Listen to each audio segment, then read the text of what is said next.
Hello friends, welcome back to my channel. ഇന്ന് ഞാൻ നിങ്ങളോട് പറയാൻ പോകുന്നത് ബ്ലഡി മേരിയെക്കുറിച്ചാണ്.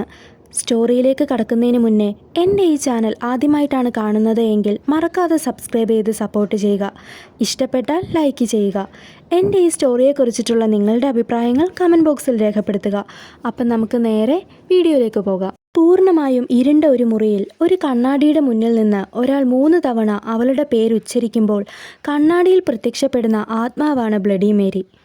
ആരെങ്കിലും രാത്രികാലങ്ങളിൽ കണ്ണാടിയിൽ നോക്കി മെഴുകുതിരികളും കത്തിച്ചു പിടിച്ച് ബ്ലഡി മേരി എന്ന പേര് 3 തവണ ഉച്ചരിച്ചാൽ കണ്ണാടിയിൽ ബ്ലഡി മേരി പ്രത്യക്ഷപ്പെടുകയും വിളിച്ചു വരുത്തിയവരെ കൊല്ലുകയും ചെയ്യുന്നു. ഈ ബ്ലഡി മേരി എന്ന് പറയുന്നത് വെറും ഒരു ഗെയിമല്ല, അതിൻ്റെ പിന്നിൽ ഒരു കഥയുണ്ട്. 1553 മുതൽ 1558 വരെ ഇംഗ്ലണ്ടിലെയും അയർലൻഡിലെയും രാജ്ഞിയായിരുന്ന മേരി ഒന്നാമനെയാണ് ബ്ലഡി മേരി എന്ന് വിശേഷിപ്പിക്കുന്നത്. ഈ മേരി ഒന്നാമൻ ചെറുപ്പം തൊട്ടേ അവഗണനകൾ ഏറ്റുവാങ്ങിയ സ്ത്രീയായിരുന്നു.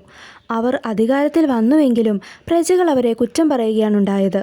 ഇങ്ങനെ അവരെ മാനസികമായി തളർത്തിയവരെയെല്ലാം അവൾ ചുട്ടുകൊന്നു. അവളുടെ ഈ പ്രവൃത്തി കാരണം ക്യൂൻ മേരി എന്ന് വിളിച്ചിരുന്നവർ അവളെ ബ്ലഡി മേരി എന്ന് വിളിക്കാൻ തുടങ്ങി.